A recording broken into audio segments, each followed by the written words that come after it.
Terry, you know, you keep reading things and you don't believe what you see. But, you know, the liberals love regulations. Yeah, well. They love regulation, and they like to regulate everything. So guess what it costs us right now because of the regulation every year? Can't imagine.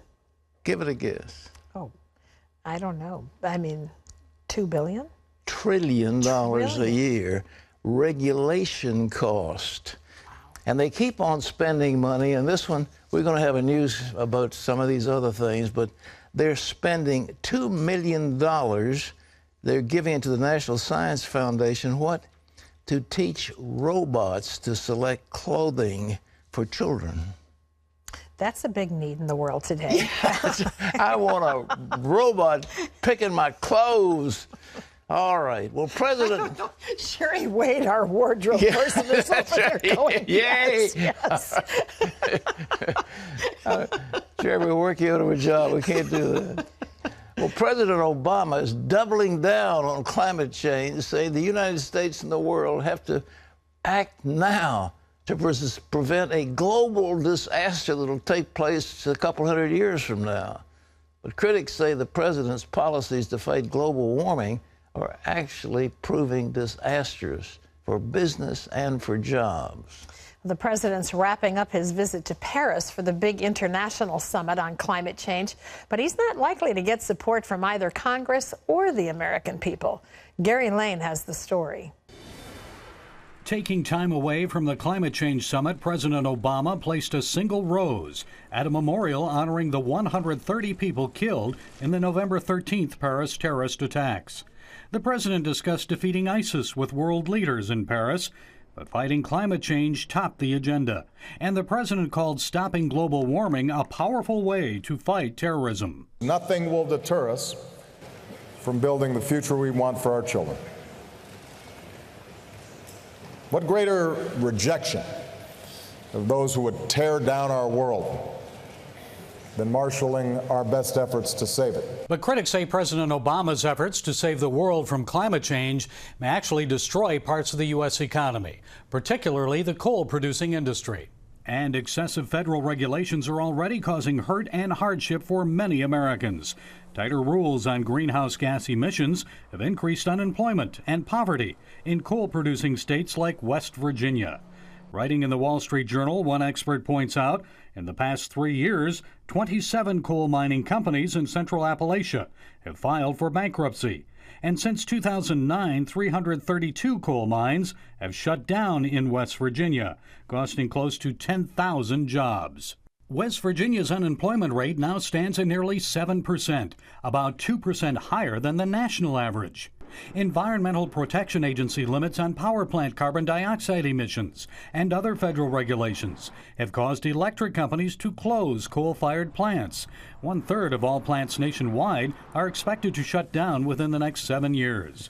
And while China has pledged to play a greater role in combating ISIS, many Paris Summit attendees say they want to see that country do more to fight climate change. This was the scene this week in Beijing.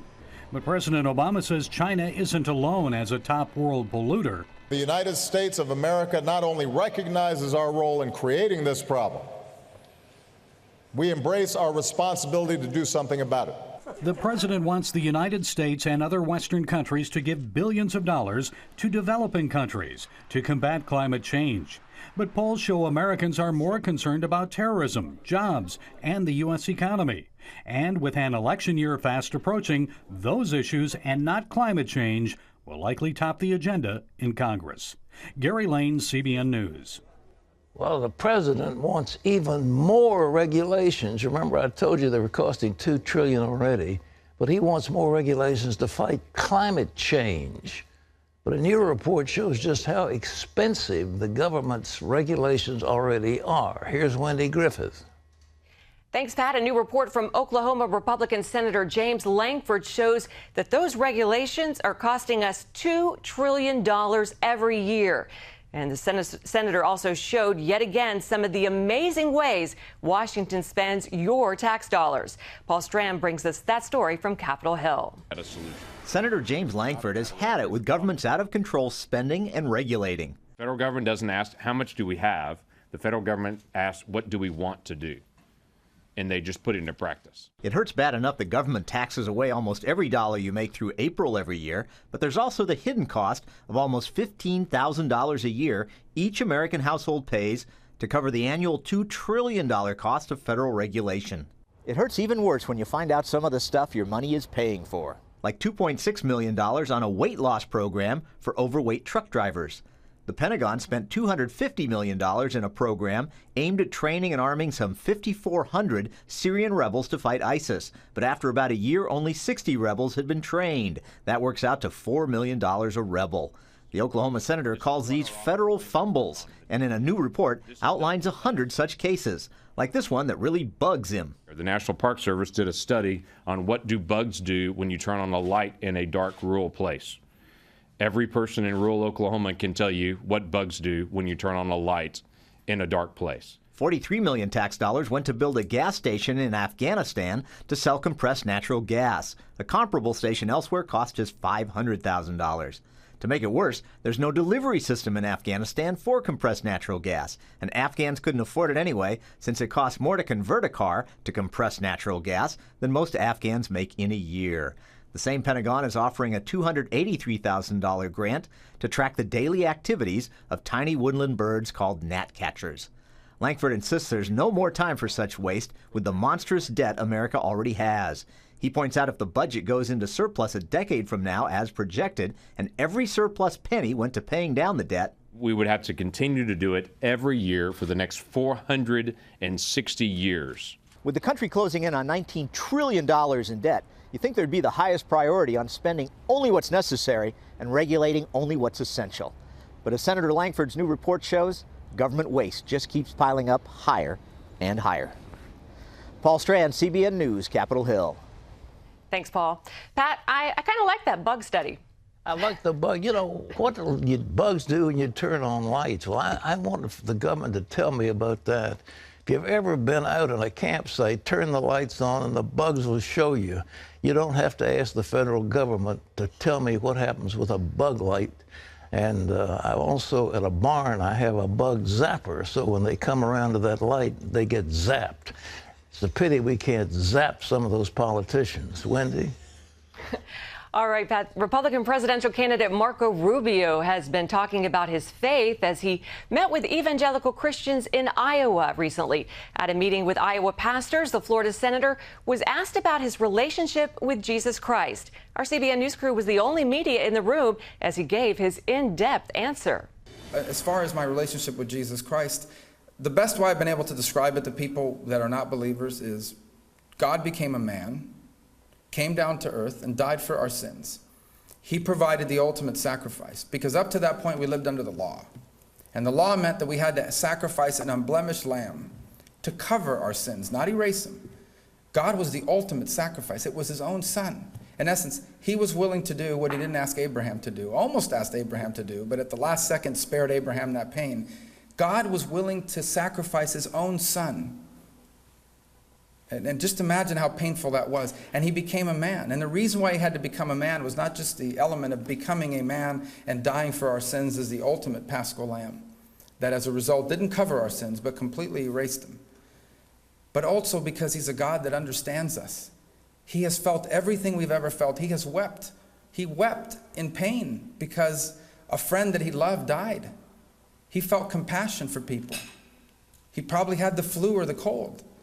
He felt pain in his flesh, not just on his crucifixion, but multiple times throughout his life.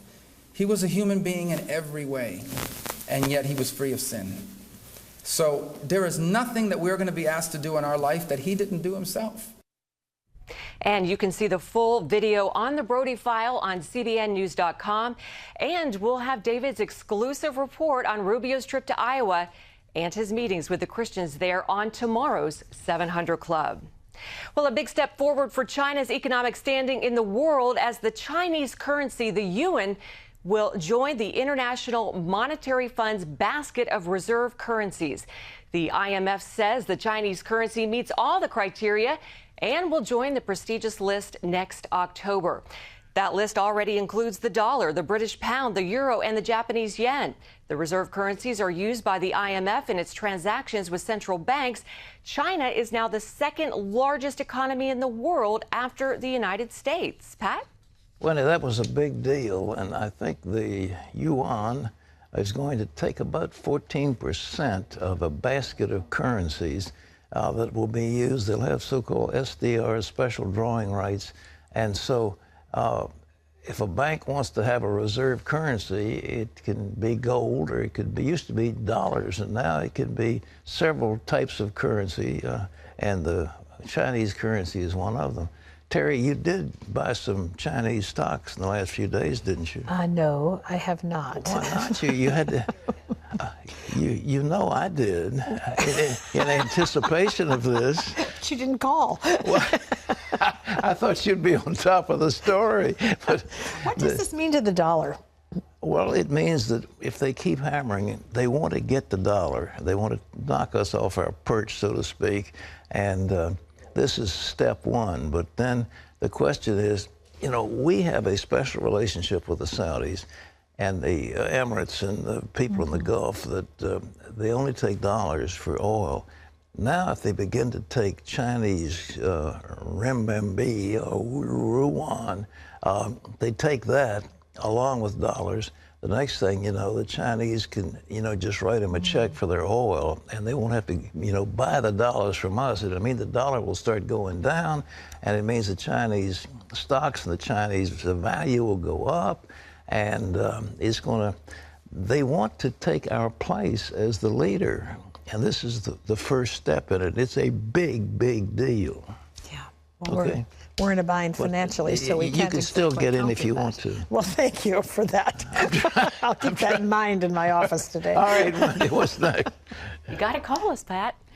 Well, in health news, New York City begins a new era of nutritional warnings today when chain restaurants will have to start putting a special warning symbol on menus of highly salty dishes. The symbol, which looks like a salt shaker, will appear alongside any selection that includes more than the recommended daily limit of salt, 2,300 milligrams. That's about a teaspoon. But the warning rule faces a court challenge from restaurant groups and salt producers. They say the city is going overboard.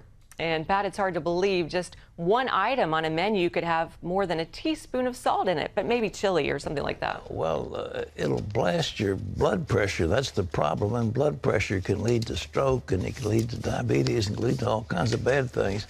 Listen, I asked our producer, like, give us some examples. So you want some examples about what's going on? Okay.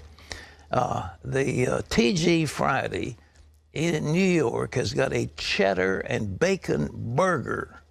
It has 4,280 milligrams of sauce. One burger, cheddar and bacon burger. And a Chili's boneless buffalo chicken salad. Chicken salad, that sounds healthy. Look at that. 3,460 milligrams of salt. Yeah. And folks, if you really want to get healthy, that's one way. Cut your salt. Read the labels. See whether they have sugar, whether they have high fructose corn syrup, whether they have hydrogenated this, that, and the other, and whether they've got salt. Well, and if you've got high blood pressure, the little salt shaker symbol might be helpful. Well, but anything, eat this stuff. It's small wonder we're so sick and miserable.